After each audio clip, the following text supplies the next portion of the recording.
all matter, on its most basic level, is made up of tiny particles that are constantly in motion. And this motion can be rotational, can be vibrational, or can be translational. But all of that motion consists of energy, and energy of motion is kinetic energy. So when we refer to the temperature of a substance, we are talking about the energy that is contained by that material, but we're specifically talking about the kinetic energy. And when we discuss temperature, temperature is a measure of the average kinetic energy of all the particles that make up that given substance. Okay? So some of your particles are going to be moving faster, some are going to be moving slower. If it's a pure substance, they're all going to be the same mass, but if it's a mixture, you'll have some particles that are heavier than others. But when we take all of those things into consideration and all the different speeds, different masses, we come up with an average kinetic energy, which would be the temperature of that given substance.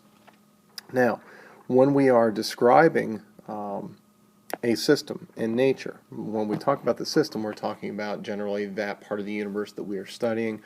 Usually it might be what's in the beaker or in the flask, whatever the reaction vessel is.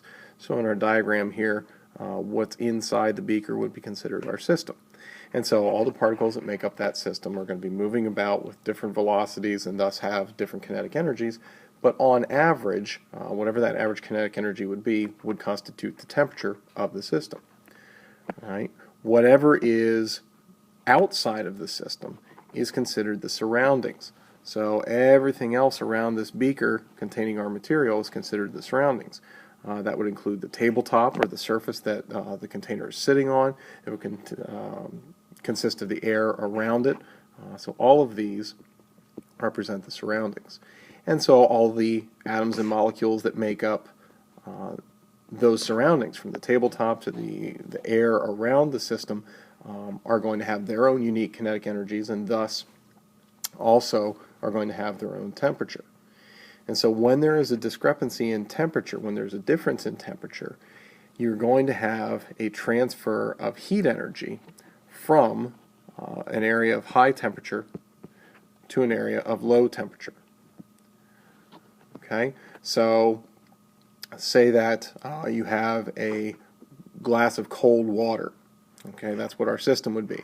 And you take it outside on a hot summer day.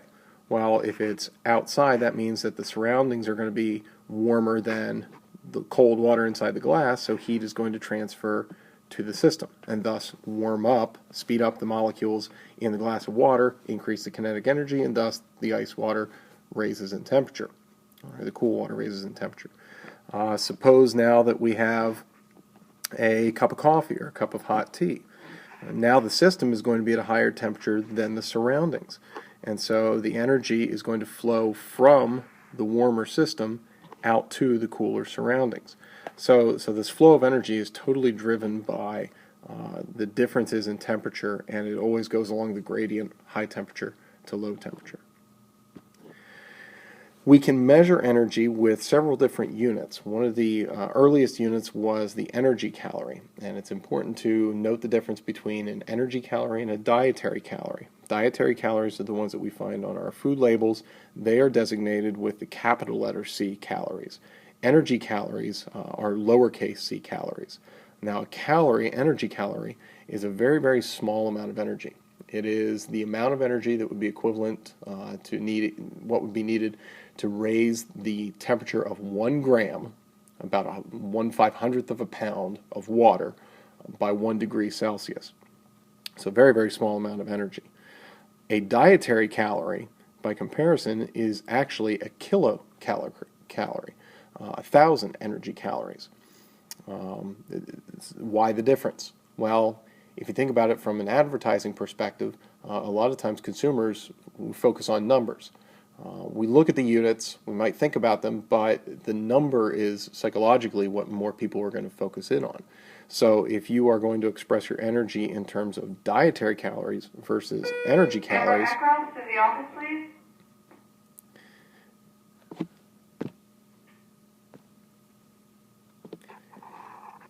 if we're going to express energy content in terms of dietary calories or energy calories, most people are going to look for the smaller number, hence why dietary calories are used on our food labels. Another common unit is the unit joules, and it's another small unit of energy. In fact, 1 energy calorie, is equivalent to 4.184 joules. So a joule is actually even smaller unit of energy than an energy calorie is. But we can use these equalities as conversion factors to swap between units when we are referring to an energy measurement. If we take an example here, 5,200 energy calories to dietary calories, we can start by writing down our original measurement, just like we did with metric English conversions when we use factor label. And our conversion factor, we're going to set our units up so that the unwanted units factor out and our desired units remain. The bigger of the two units gets the 1, so that would be the dietary calorie. Energy calories would be 1,000. Calories cancel out, and so we are left with our dietary calories as units, and when we do the math, 5,200 divided by 1,000 leaves us with 52 dietary calories. No decimal point on the 5,200, so those trailing zeros are not significant, and we should only have the 2 sig figs. If we take a look at 8,920 joules, 4 sig figs in this measurement, we want to convert to energy calories. So if we start with our given, and we put that over 1, our conversion factor, we're going to have joules on the bottom, energy calories on top. For every 1 energy calorie, we have 4.184 joules of energy. The joules factor out, and when we do the division, 8,920 divided by 4.184, we come up with an answer of 2,132 energy calories, and that is with the proper sig figs. If we combine the units, we want to go from dietary calories to joules, we need a 2-step conversion. So we start with our 11.4 dietary calories, all right, over 1. And if you're not sure how we're going to make these conversions, draw yourself a roadmap.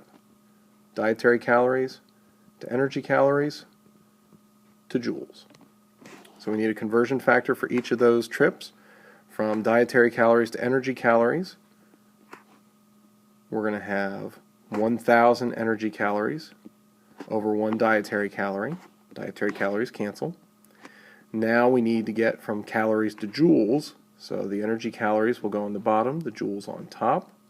1 energy calorie is equivalent to 4.184 joules. Energy calories cancel.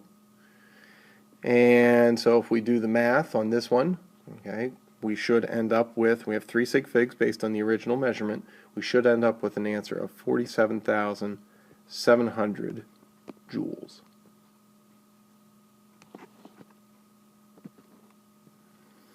Now every substance is going to have its own unique ability to absorb heat and transfer or change in temperature. How quickly it's going to absorb that heat and convert it into a difference in kinetic energy and raise the temperature. This is an intensive physical property. It can be used for identification, and it's known as specific heat. A lot of times you will see it represented as either C or C sub P. Specific heat is defined as the amount of heat that's going to be required to raise the temperature of a substance, 1 gram of that substance, by 1 degree Celsius. And so every substance has its own unique specific heat. One of the more common ones that we deal with is water. And so the specific heat of water we take to be, if you recall, from the units of energy we discussed, either 1 calorie per gram per Celsius degree or 4.184 joules per gram Celsius degree. And again, it could also express it as 1 calorie, energy calorie, lowercase c calorie, per gram Celsius degree. Which one you use is predominantly determined by the energy units that are asked for.